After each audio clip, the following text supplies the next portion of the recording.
episode 103, and today I'm joined by fellow RNT coach all the way down from down under, Ivan Gavranic. Last time Ivan was on the podcast, he was on the other side of the table as a client. So this is a cool episode where we chat about his transition from being 10 years on the gym floor to fully online with us at RNT.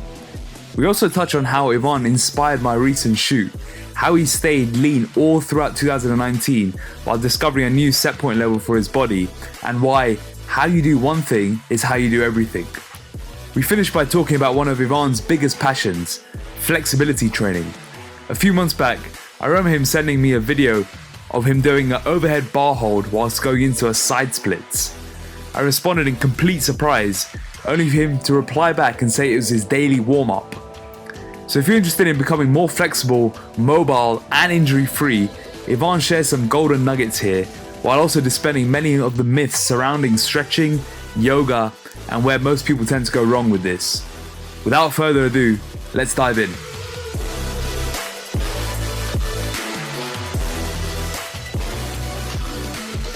So what were the results of your recent blood test?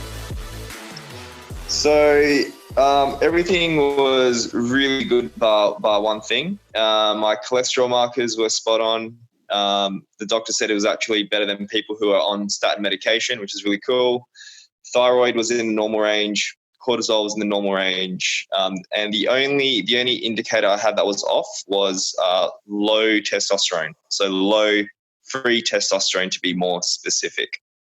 Can you clarify what do you mean by free testosterone versus total testosterone? Yeah. So you'll usually, when you get your bloods done in regards to hormones, you'll have you'll have your total test amount. Even my total test amount was still on the low end of normal, so it was still within range, which is okay. But then you have your free testosterone, and then you have your bound up testosterone. So the bound up testosterone is the form of testosterone that can't really be used by your peripheral tissues. And it's sort of what transports your testosterone around in the blood. And that's called SHBG and another protein called albumin. So for me, my SHBG levels were through the roof. And apparently that's the highest reading he had ever seen. So wow. That's what seems to be holding on to my testosterone, leaving little free testosterone to do its job. And what does he say the cause is? Well, I have to go for a second blood test just to confirm that the test was done correctly. And then he's going to compare it to my estrogen, my prolactin, and my luteinizing hormone. But based on the conversation I had with him, the fact that I have no other real symptoms, the fact that I'm still training, the fact that I have, quite a lot of muscle on me still, my body fat is still very low, all these things that, someone that has low testosterone would not really be able to do, so to speak. Like I still train hard every day. I still have a lot of drive to get up and do work, and I don't get brain fog. Like I function really, really well, been sleeping really well. So he goes, you don't really have any proper markers, but there does seem to be an inverse relationship with just being very lean and high SHBG in general. So we're gonna discuss options going forward from there, and yeah, we're obviously going to try to bring it down in a natural way, which I think would just be maybe a reduction in overall activity levels, because it is quite common in athletes as well who do a lot of training. So yeah. So you're saying it's more of an expenditure thing rather than just being low body fat. Yeah, but there is a correlation between having low body fat and high SHBG, but I don't think it's a causative factor. So yeah, it does seem to be more expenditure related. But yeah, we're still just going to make sure just to rule out anything major, like it could be a cancer. Like obviously, touch wood that it's not. Oh, well, because, if your liver's producing such high levels of SHBG, you know what I mean? You just want to rule out the potential worst case, so. But yeah, the fascinating thing was just how usually when you see low testosterone, you also see low thyroid, and you also see just other hormones that really go to shit. But yeah, my thyroid and my cortisol and all those other markers seem to be really, really good. And the only thing that was low was testosterone. So yeah, we'll see what happens. Yeah, that's really interesting. And the other interesting thing is you're getting the low test, but you're still like functioning really well. Is your strength still good in the gym? Whatever. Yeah, strength is still good. Still high. holding on to still holding on to muscle mass as well. Again, probably not doing myself any favors by staying very, very lean.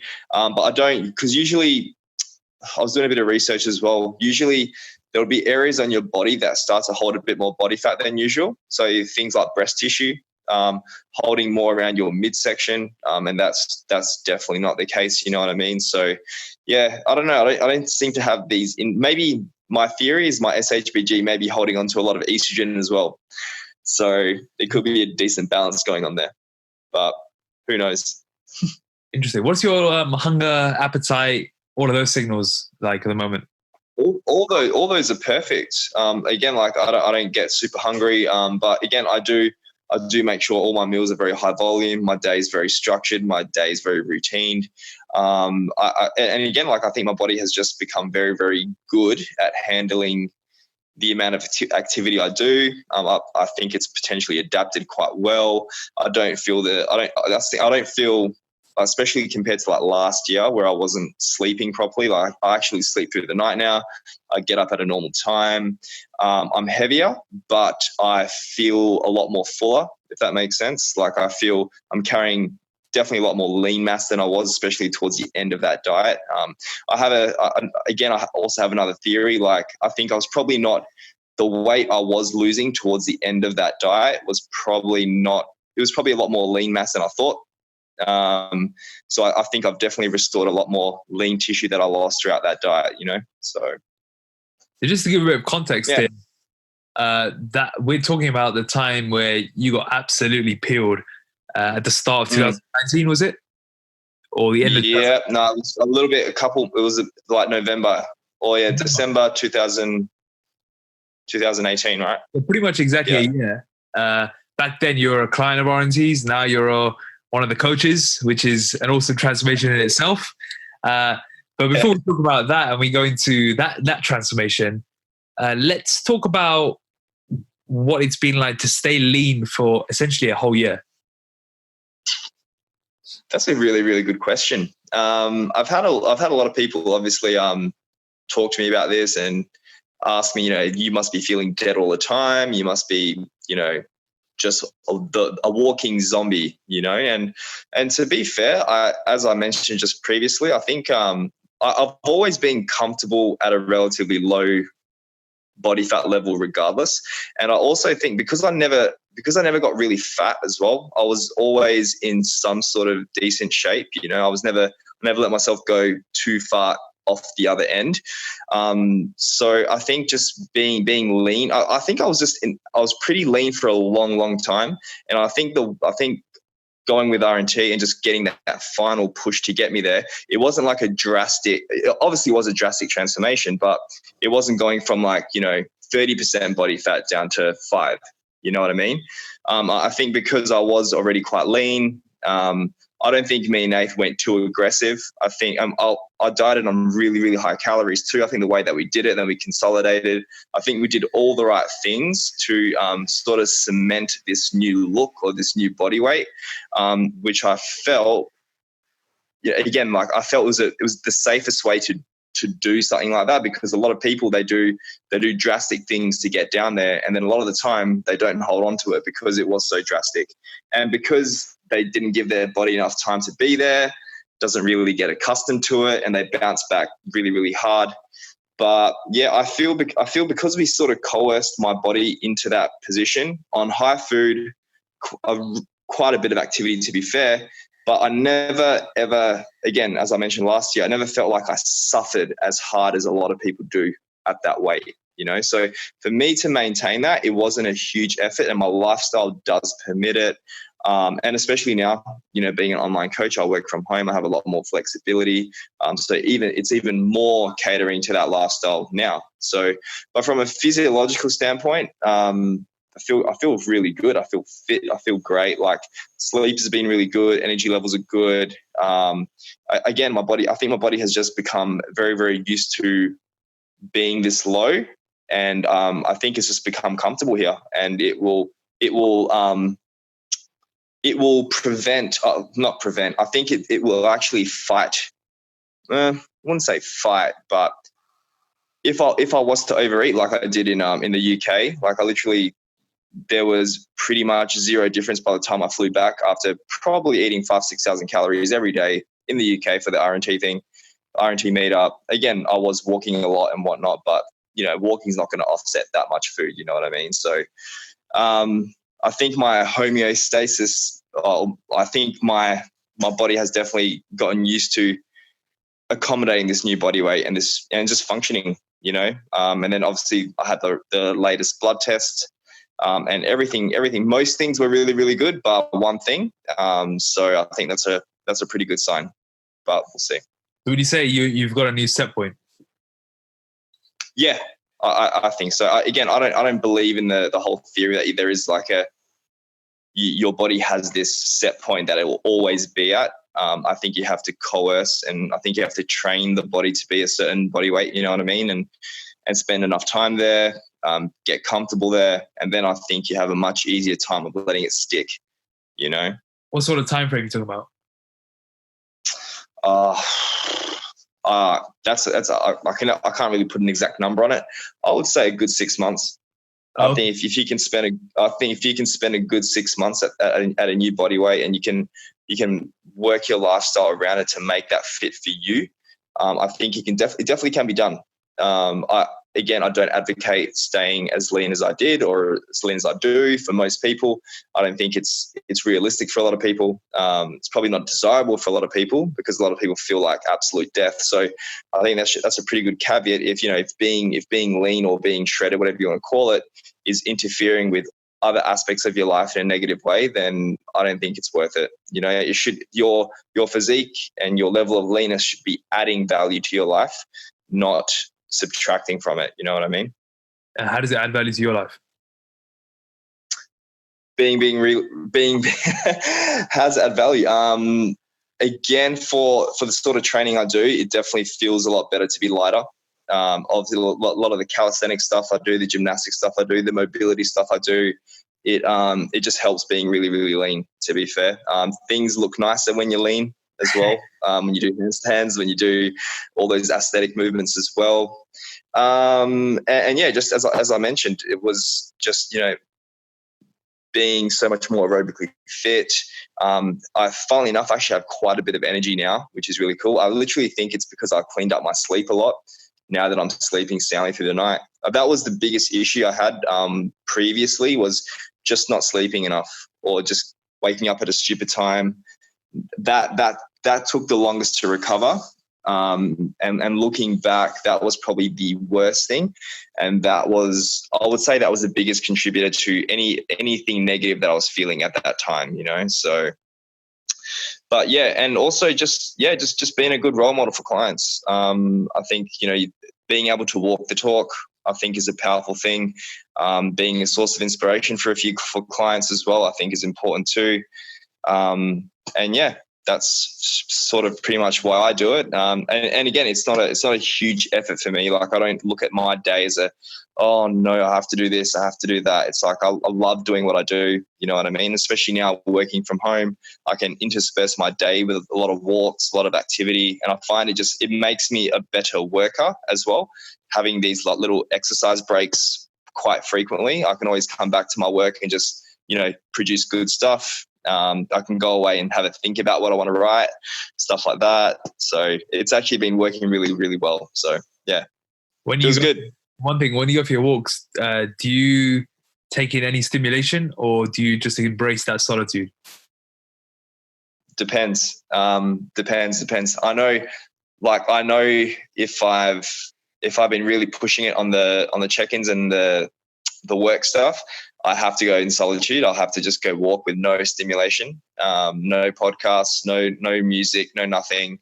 And I find that's really, really restorative. But I know most days it never doesn't really have to get like that. I always like to have some sort of podcast in my brain, or listening to something, always learning something. I don't really listen to music when I'm walking. I don't even really listen to music when I'm doing cardio. I'll always listen to something educational, funnily enough. Like, I don't need like a huge pick me up to train. You know what I mean? Yeah, that's interesting. I'm actually spending more and more time just not listening to anything. I'm going on a bit of an information diet. And no, that's great. That's great because I think we do get overwhelmed. yeah, just because the whole job is online. So I've just like, when I'm going out for walks, I'm trying less to have anything in my ears. And in the last few weeks, I've actually spent training without any music, and I haven't done that for years. And it's weird. I'm so into certain rituals I have when I do exercises, and a part of that ritual is adjust my headphones.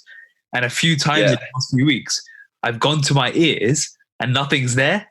It's crazy how automatic it's become, where I kind of step into the hack squat. The first thing I do is look down, I adjust the headphones, but there's nothing to adjust. It's bizarre. That's really cool. It's interesting because when I'm training now, I'm training with a lot less psych. So, but my strength isn't affected at all, which kind of makes you wonder how much that psych is just a waste of energy rather than an actual beneficial.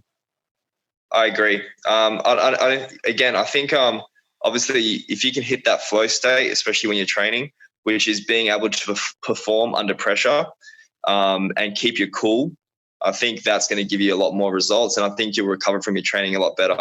Because I don't know about you, but those sets that I used to amp myself up like absolute crazy for, like you'll do the set, you'll feel fantastic, but you're so drained after that. You know what I mean? Like having to amp yourself up like that is a huge neural input, you know. And from like thinking about it now, it's like the more you rev that engine up, the more rest you need. You know what I mean? Like you can't just redline. You know what I mean? If you redline, you're going to have to pay a price sometime, either through having to have low energy the rest of the day, or injure yourself, worst case. You know what I mean? Or just do something dumb. I go, I much prefer the just the zen, or just stepping into understanding that what you're about to do is fucking hard, accepting it, and just getting the job done. No one needs to hear you struggle. Yeah. I don't know if I can relate to that because I do make a bit of noise in the gym. But my Friday leg workout is always my hardest workout of the week, but I know I take Saturday and Sunday off. So for me, that's the recovery I get. And then I train Monday to Friday. But I always save the hardest workout for when I know I've got rest coming afterwards, because for those workouts, I've got 2 days off. So I'm like, I amp the engine up a bit more. I go for it mentally more than anything. So, but during the week is very much just calm, getting through the sets. Doesn't mean you don't train hard. You're still training hard, but it's not using that extra psych to burn through mental energy that it can be easily forgotten about when you're balancing recovery and stimulus. Yeah, agreed. That's cool. Do you get a bit nervous before your leg workouts? I'm terrified.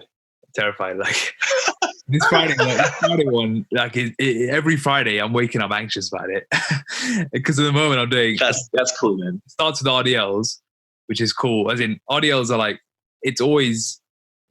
I always feel nerves from it, more from an injury point of view, just because of my history of back problems. But I love doing them. Yeah. And I keep them quite low in rep ranges, so it's not a case of pushing it in that respect. But after that, I do a widowmaker on the leg press. So I take my 15 to 20 RM and I take it to 30 reps plus, and that just like annihilates me. And all morning I'm thinking about that leg press set because I'm thinking, how am I going to get to 30 reps? And the rule is like, you can't lock your knee out. You can't lock your knee out, and you can take as many deep breaths as you want, but you can't lock your knees out. And so that's a mental fucking game. That. And then after that, we are going to front Smith squats, Smith machine front squats with a 3-second pause, and I ramp up to a top set of 6 to 8. So doing that after you've done something really high, one set of really high reps is really interesting because your legs are so pumped full of blood and they're pretty much zapped. Yeah. And then you got to squat. Yeah. And then I finish up with a leg curl rest pause set. So I only actually do about 5 working sets, 5-6 working sets. Yeah. Like every set. Like proper sets. Every set to the death. Yeah. What made you put the leg press before the squat? Just out of curiosity. More just to do the squats heavily pumped and groove and not have to use as much. Yeah, makes sense. Cool. It's more from a injury perspective than anything. For sure. Yeah, it makes sense. Brutal. Yeah, it sounds cool, man. That's great. So one thing before we move on to you, I want to talk about your training afterwards. But one thing I want to just say to the listeners, and maybe for you to reflect on as well, is I think I voice noted you maybe around May, June. And I think I said to you, look, man, I've been hovering around that 80, 82 kilos. You know, I'm okay lean, but you know, I want to sharpen the sword and be leaner year round. I want to reset my set point. You know, we talked about set points, reset the homeostasis, and you know, go to the level, sharpen the sword, and stay low for a while. So you were one of my big inspirations for my recent cut, actually, because like we both like to say, how you do one thing is how you do everything. And I like to think, I think one of the biggest things for me is staying lean involves a level of structure in your life that carries over to everything. And I think that's been the biggest thing. So now this is now end of October. I've been very, very lean. And when we say very, very lean, we're talking lines on your glutes, which might be a bit too lean, but still there. Nope. It's been now 3 months. So I've held it for 3 months. And like yourself, I feel great. My productivity is through the roof. I'm creating more than ever. Energy is really high, except for the time I was actually getting down into that. But once I've come out of it, I feel great. And what it does is it really installs a level of discipline across all areas of your life. And it just carries over. Like you just don't get that sluggish feel. You don't fall into bad habits, because I think you mentioned earlier where you live a lean lifestyle. When you live a lean lifestyle, there's certain things you do that just carry over into everything, and you just perform at a higher level. I agree. And because obviously, you know, maintaining something like that does require, at the end of the day, unless you are a genetic freak or unless you are on drugs, like I'm not a genetic freak. I want people to understand that. I'm definitely not. I just am willing to put in a lot more than most to maintain this. That's all it comes down to. You know what I mean? And yeah, if the goals are to do something like that, which I'm sure you're probably realizing that too. But I must admit, you're maintaining on pretty like decent activity levels, decent amount of food, nothing too stupid, which is really cool. Yeah. But yeah, it does require you to be super consistent, and it does require you to be extremely good with your time, very efficient, and yeah, just having really, really good structure throughout your day and minimizing decision fatigue to the max. You know what I mean? I'm sure you know exactly what you're eating tomorrow, right? I'm sure you know exactly what time you're training, what time you're getting your walks in, what time you're doing all the things that you need to do. It's the same time every day. Yeah.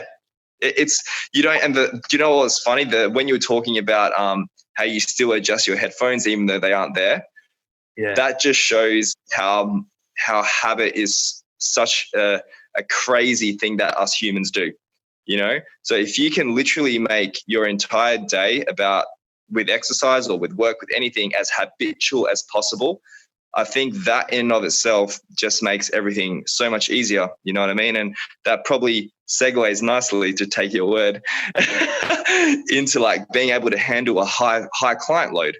You know, as you said earlier, how you do one thing is how you do everything. And I've definitely used those same principles, those same methods to, you know, be able to do a good job with my clients as well. Yeah, I think you that phrase came into our chat the other day when we were talking about The Sopranos. You were The Sopranos. Yeah, on like season 7 of The Sopranos, and I'm like, blimey, you just started last month, didn't you? He's like, how many are you watching a night? He's like, one a night. I'm like, you're only watching one episode of Sopranos. I was like, yeah. You were like, yeah, discipline. I was like, yeah, how you do one thing is how you do everything. Yeah. Because once I got to the last season, though, I was just like, I can't. I have to see this. So I've finished it, and amazing, man, amazing, ridiculously good show. Well, there's a lot of theories. I don't know if you've gone online and read all the theories afterwards. But I haven't yet. It's good reading. It does make you wonder. Yeah. Might want to do I'm assuming it could be like a dream state. Is that right? Something along those lines? No, it's something to do with like Meadow parking her car for the 3rd time, the amount of attempts, and she gets it right on the 3rd time. And the fact that there's been like 2 attempts on his life and they didn't work well. So maybe the 3rd time, I don't know. I don't want to ruin it. No, I'll definitely look into that. But Yeah, amazing show, man. So good. So you mentioned there about how you've essentially transferred the habits of being lean into a high performance online coach. Talk about your journey as a coach in the last year, because a year ago when we spoke on the podcast, you were a client, and now you've been working for us, working at RNT since March.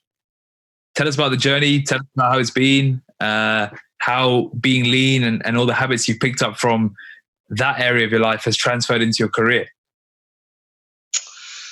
So again, the transformation I did with RNT initially, that again just boosted my confidence levels through the roof. Especially because in my eyes at the time, I was like, if I can do this, I can chase anything that I want. To be fair, I have taken my body to the extremes. I have done some crazy stuff that, looking back now, I'm like, man, that is nuts, But but at the end of the day, it built so much character. It built so much confidence, and it was that confidence I needed at that time to make me sort of step away from a job that I should have left a long time ago, if I'm to be honest, you know what I mean, and take that leap into unknown territory. Because for me at that time, even though I was an in-person coach for a very long time, close to 10 years, transferring to the whole online realm was a completely different ball game for me. And I'm sure you can relate to it. It is a different animal altogether. So you can definitely take a lot of the stuff that you learned on the floor, but how you get that message across online is very, very different. So it was definitely a big change in scenery, but I knew I was at the back of my mind, I was like, Ivan, if you could do what you did last year, you can do this. Like, you can make this work for you. You can build an amazing career doing this, and because that, I literally thought, online coaching, it's a good part-time gig, but I don't think I could do that full-time. And then, and to be fair to you and everyone at RNT, when you said, Ivan, you come on, we can get you full-time in like a couple months, I was like, okay, whatever. You always hear that in the fitness industry, right? People always over-promising, under-delivering. And you guys were, probably the first real company who was like, yeah, we'll definitely do that. And I think it was like within 4 to 6 weeks, it wasn't even 2 months, I could comfortably be a full-time online coach, So yeah, it was, I think for me, it was just taking that initial plunge, which was really, really scary. And but I think it was just seeing how you guys worked, being a client of yours just really made me want to work with you guys, because I think all of us share so many similar values. I love the way I was treated. I love the way you got me on a podcast. Like, all the things that you do and how you treat a client is, it was just really, really inspirational, to be fair. And I was like, I've never seen a company do this for online PT, especially, you know what I mean? Like, we've all had those horror coaches that we won't name on this podcast, obviously, but the service that they give you is nowhere near the service that you guys provide to people. So that's what initially drew me in. And ever since then, ever since joining up, like, obviously working with Nathan, he showed me the ropes a lot. So did you. And it's just been great, man. It's been great. It's been it's been the most challenging but rewarding career choice of my life. So yeah, it's been amazing. Oh, it's amazing. It's amazing to have you on the team. And I remember distinctly when I called you up to let you know, me and Nathan were in Sorrento. And I said, yeah, I'm gonna ring him on now. And your reaction was like, yeah, man, that was an amazing night as well. That was I was probably up at like 2 a.m., 3 a.m. When you guys called. But that was an amazing moment. So yeah, it was beautiful. It was great. Amazing. That segues nicely into talking about your sleep. I had to bring the segue in there. Yes. But talk about your sleep. I mean, you drew a lot of fame from the podcast last time, because people, I don't know if it's fame or just like amazement that your sleep schedule was pretty erratic about a year ago. And while we joke and say you're sleeping at like 8 o'clock, but you're up at midnight, 1 o'clock. While we joke, obviously there was something going on there that you've managed to fix and sort out now. you're still an early riser, but it's now a lot more sort of normal per se. Do you want to just talk about the progress that you've had in your sleep over the past 10 months? Yeah, for sure. So, again, looking back at the time, like I know a lot of people either were like, yeah, you're crazy or you're inspirational. I can tell you this right now. Please do not aspire to have that sort of sleeping pattern. That is not normal. And again, that was my body responding to an extreme state. So again, like, did I manage? Yeah, I got through it. But who's to say that I didn't, I could have done some serious health issues. If I kept that up for like my entire life, I could probably have Alzheimer's by say 45 or 50. So, yeah, if I'm to be honest, but I think my circumstances back then, I really wanted that goal.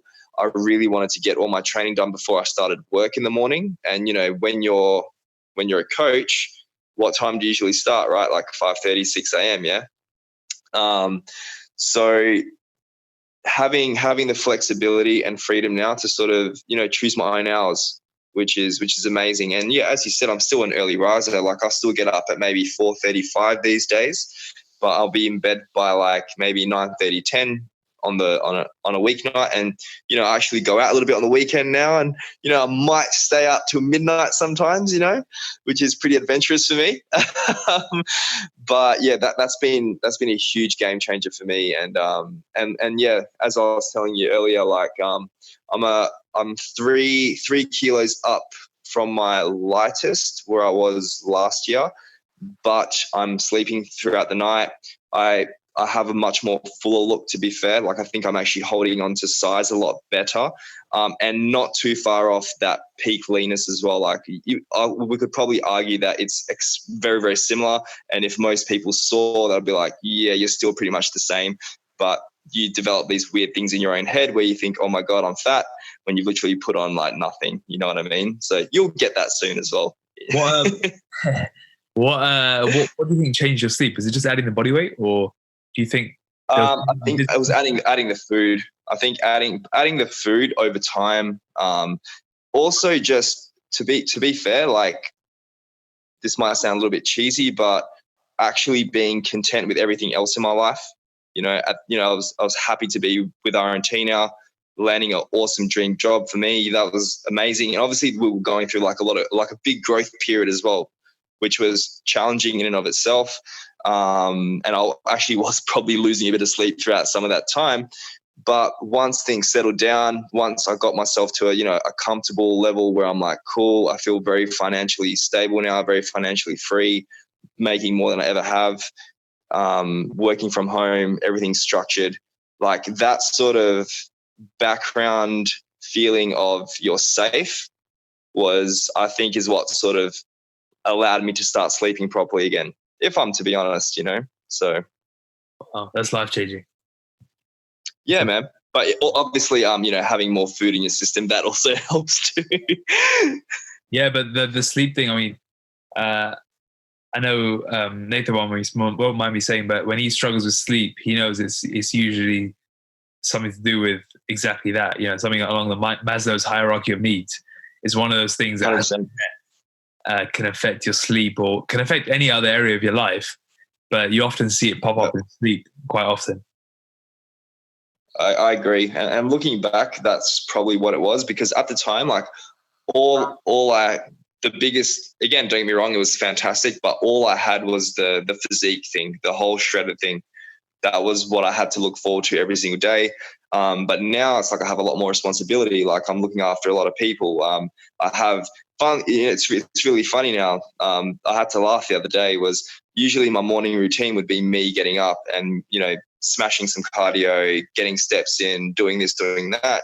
But now I get up, I'll smash a coffee, but then I get straight into emails. I'll get straight into work and do like a big chunk of work in the first 90 minutes to 2 hours of my day. And then I'll go do my cardio, and then I'll do my steps, et cetera, et cetera. So it's funny how like my subconscious has shifted priorities. You know what I mean? So really interesting. I'm putting others first. That's brilliant. That's that's really cool to hear as well. Yeah, it's just fascinating. Yeah. My favorite moment that you mentioned a bit about where we go through a growth period. I've said it before on a different podcast, but my favorite bit is that team meeting after the shutdown. That first one on the 17th of June, that Wednesday the 17th, no, Wednesday the 17th of July, our team meeting. I think you were the first one to come up, and I asked everyone, so everyone, how's everyone doing? And you were like in a black beanie, your cheeks were super red and puffy, and you were just like, I know. you didn't even have words to say. You were just so like, it's like you hadn't slept for 3 days. Yeah, that's exactly how I felt. It was insane. That was when you said, do you go walk with no stimulation? That was when I started doing it. That was the first time I've ever gone for a walk with nothing in my ears. I just couldn't do it. It was after that phase. But yeah, man, like I couldn't believe it. Like, cause I was going through my Loom videos and I was looking at some of the videos that I made, and I could tell like my cheeks were like poof. They were like massive. The thing is though, like they were so massive, but I'll still say 2-3 kilos lighter than I am now. Do you know what I mean? Like I'm heavier now, but my cheeks are a lot more sunken in than they are when they were back then, you know? It was really weird. Yeah, just so watery, man. Yeah, that was brilliant. I still got that picture in my head. It's like bright red cheeks with a matte black hat on. I know. It was crazy. So Yvonne, tell us about your training now. What are you doing? I know a lot of people are interested in your training. Talk about your training, and then let's talk about flexibility as well. But let's start about going through a week of training. What does it involve? What are you doing right now? So I do have obviously the longer term goal for me is hitting that iron cross with perfect form.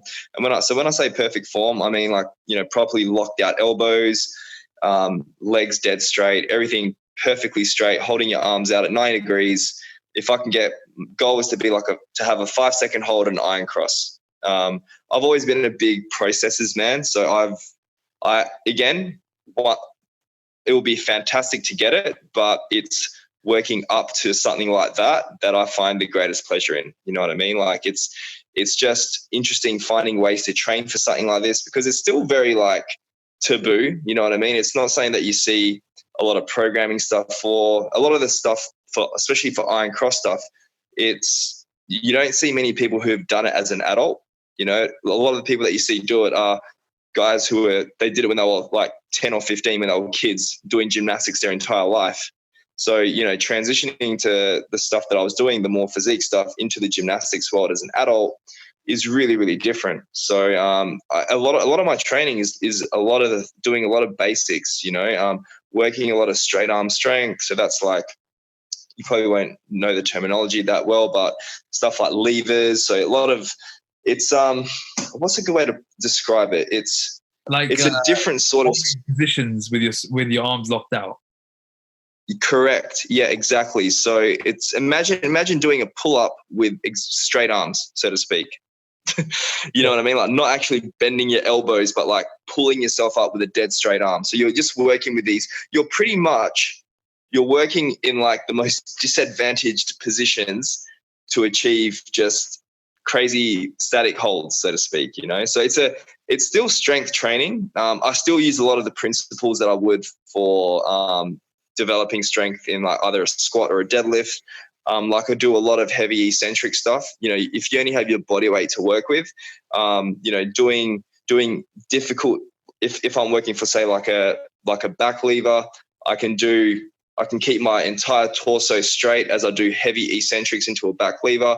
But then if I want to come back, if I want to do like concentric movements in and out of that position, I'll have to pick something a little bit less stressful. So I'll bend my knees, or I'll reduce the load by making my body smaller, so to speak, you know? So it gets really tricky to track progress like that. It's a lot more. That's what aggravates me a little bit, is that it's a lot of it is subjective. You know what I mean? There isn't hard and fast numbers, so to speak. So it does take you to be a lot more in tune with how your body's feeling. And one of the guys that I trained at the gym, who's been doing this stuff for years on end, he goes, the best way I can describe it to you is that one day you just feel so much lighter than you did the other day. You know, like doing the same movement, you just feel super light. You know, you feel like your body is just nothing, it's air. You know, and if you can get that, if you can start to feel more and more like that every single week with the movements you're doing, then that is key. But you also got to make sure that you actually film a lot of your movements too, because the way you think you look in space is 95% of the time not very accurate at all. So it's a lot of filming, it's a lot of correcting, it's a lot of just understanding your body in space, and most importantly, it's just good fun. You know, having things to chase, like, you know, handstands and levers and just cool gymnastic stuff has just been really refreshing. You know, how can someone who has an interest in that get involved with it? What's the initial gateway to it? Is this? Yeah, that's a really good question, because I know in Perth these sort of gyms are quite popular, but I know in the UK it's not very. It's not.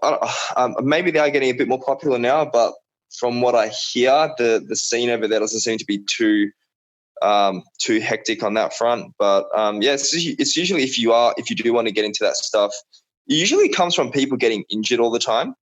Like if traditional strength training has hurt you a lot and you're just broken and injured, a lot of people enter that world to improve their flexibility. Yeah. So you see a lot of gymnasts, a lot of dancers that have amazing flexibility, and people think that getting very, very flexible is going to help them bench press better, or it's going to help them squat or deadlift better.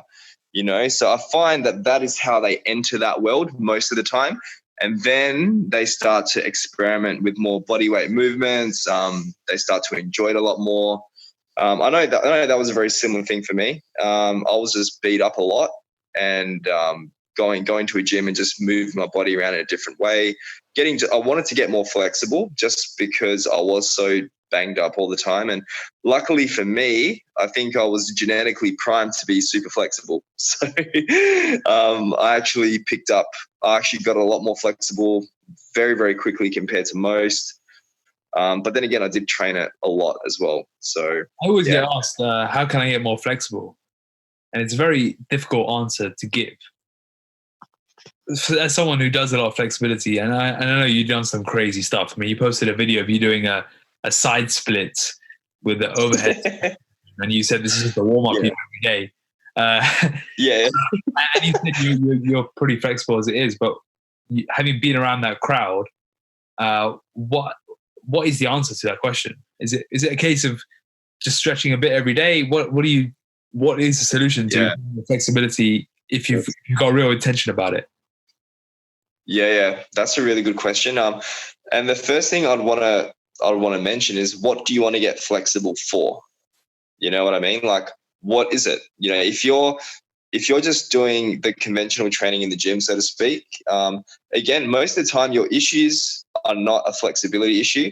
Most of the time it's a stability issue. You're just not strong, or your technique just isn't good. And that's a bitter pill for many to swallow. And I myself admit I probably have to swallow that pill too. And I think that's what probably led to a lot of my injuries. Not because I wasn't flexible enough, it's just because I wasn't strong enough in the right positions. So again, that'll be the first thing. It's like, cool, what do you want to be flexible for? Do you just want to feel better in your own body? Do you want to do this? Do you want to do that? If you want to chase more extreme things, such as doing a loaded side split with a barbell over your head, it definitely takes a combination of not just, you know, I think I put this up in the group, and I didn't get any backlash for it, but I think a lot of people would have been like, but I do yoga and I'm flexible. I don't think sitting in static positions for hours on end, or even for minutes on end, doesn't do much for, say, your active flexibility. So when I say active, I mean, what can you actually use that flexibility outside of that yoga pose? You know what I mean? Like, the difference would be if you were to think about active versus passive flexibility.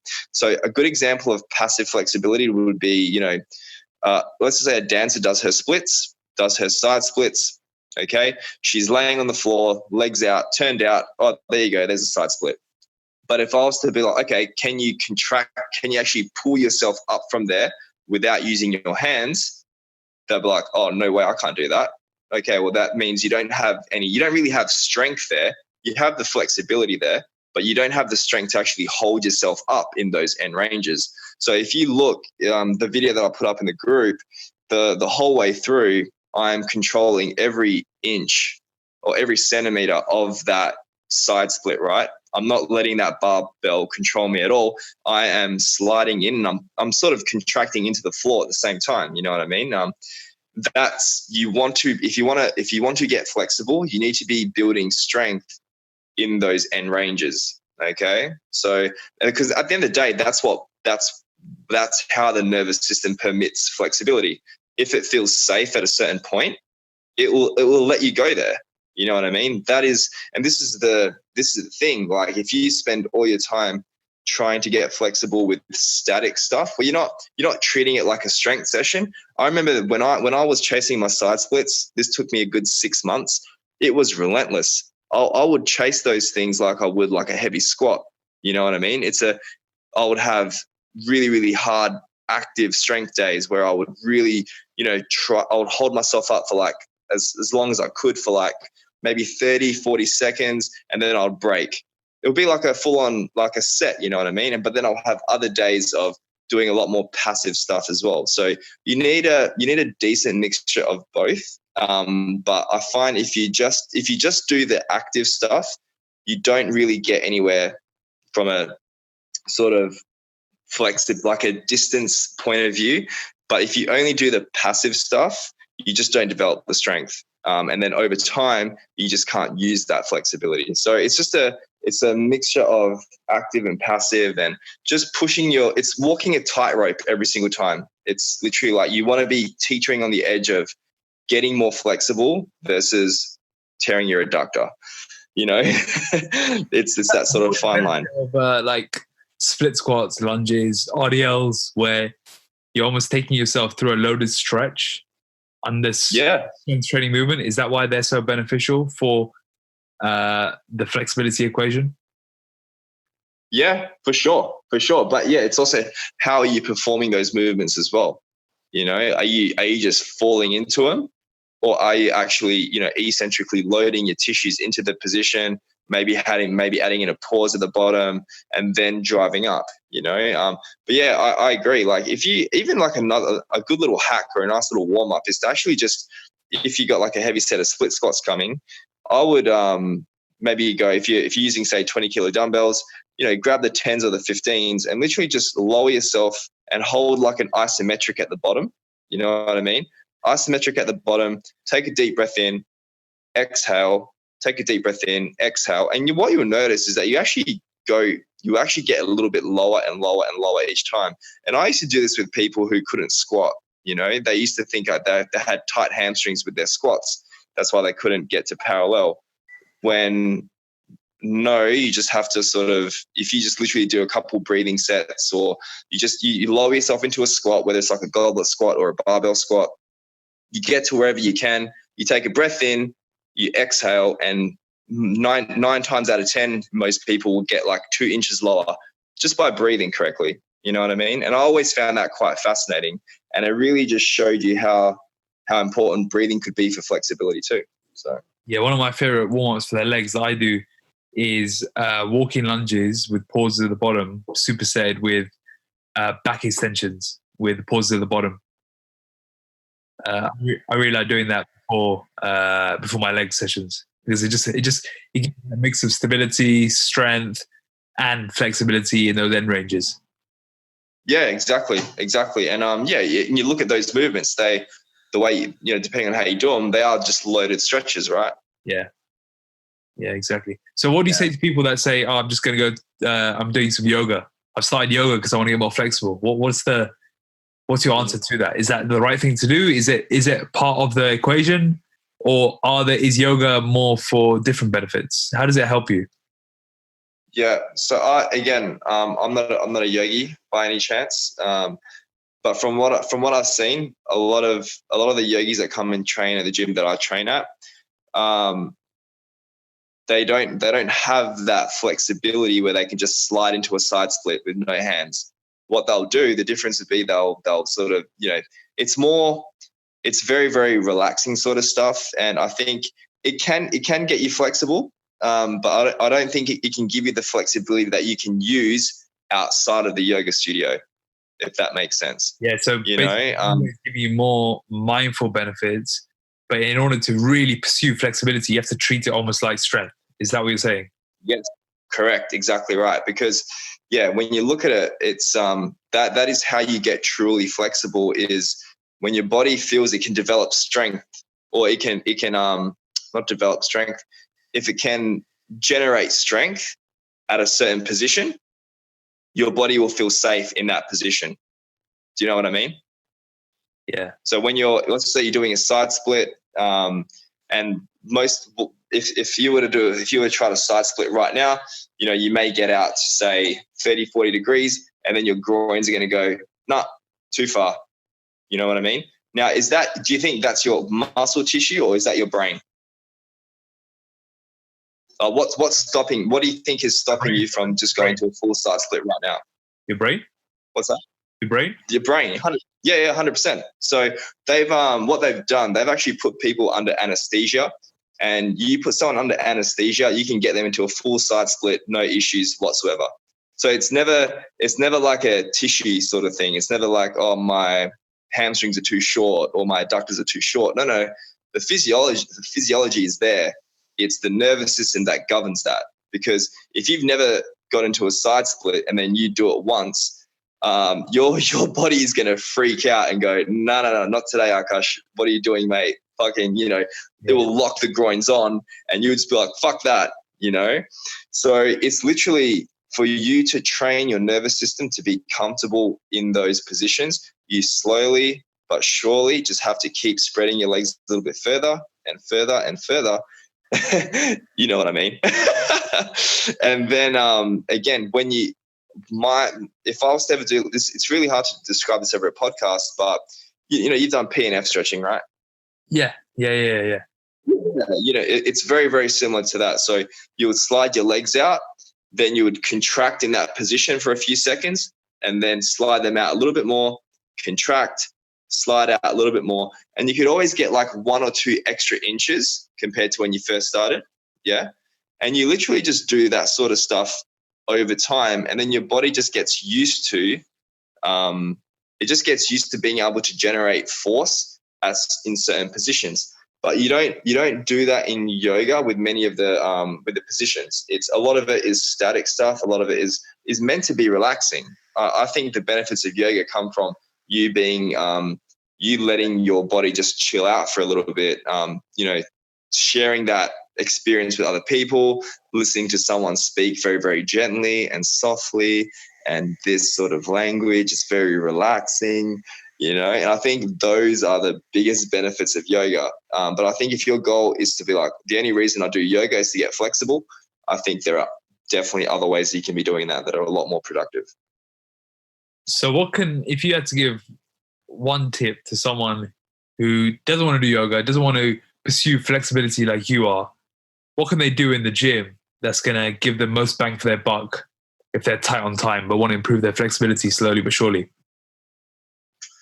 Oh, so again, I would, do you know what, man? I actually, for things like shoulders, I love just hanging.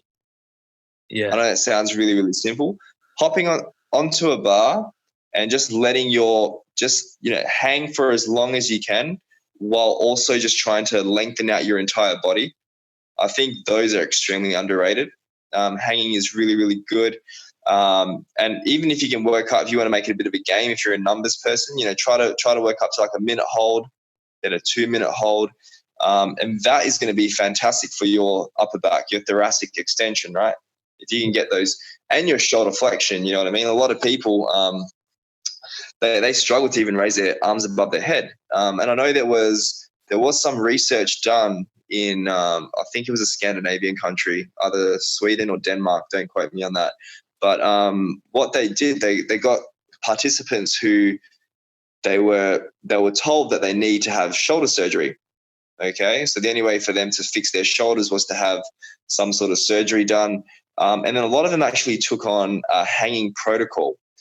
And for, I think, don't quote me on this number, but it was over 90% of the participants relieved. They didn't have to get shoulder surgery after a 6-month hanging protocol, which is pretty amazing, So they managed to evade surgery by, participating in some hanging for a couple of times a week, So I think the power of hanging when it comes to shoulder health, when it comes to even your thoracic mobility as well, I think can be a really, really simple hack just to get you moving in that right direction, And another one could be what we just described earlier with the breathing squats, having a bar on your back, or having like grabbing a dumbbell and doing a goblet squat, and just sinking as low as you can with a nice straight back, staying there, building tension there, and just breathing in and out. And you'll notice with pretty much most movements, you'll actually be able to open up your hips quite a bit, But the key is to never lose tension. You always want tension to be on the muscles, right? So you always want to be contracting. It shouldn't be easy. It should be difficult. It should be hard, Yeah, those would be my best ones. Yeah, that's very, very applicable.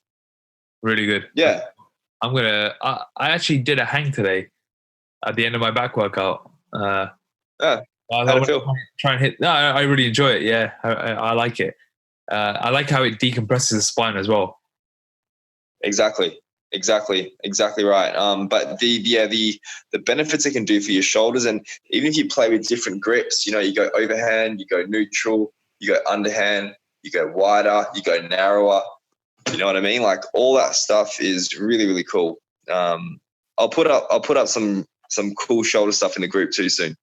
Brilliant. So let's give people more of the one question that we still need to make clear. What is it? Ivan? Ivan? You said you're getting asked this multiple times, so why don't you finish this off by clarifying what you want to hear people call you? I was Ivan until Akash called me Ivan. So from now on, it is Ivan. No. What is it? Ivan. Yeah, it's Ivan. Ivan, brilliant. Thanks so much, Ivan, for coming. And on that note, good night from Perth, Australia. And thanks for coming on, Ivan. Ivan. Thanks.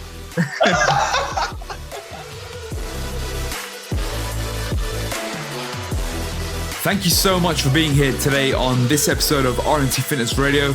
I'd love for you to do a quick little favor for us. Please head over to iTunes and give us a 5-star rating, leave a comment, and share it with your family and friends.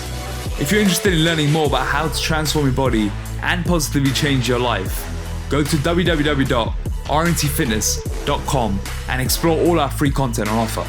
Thank you.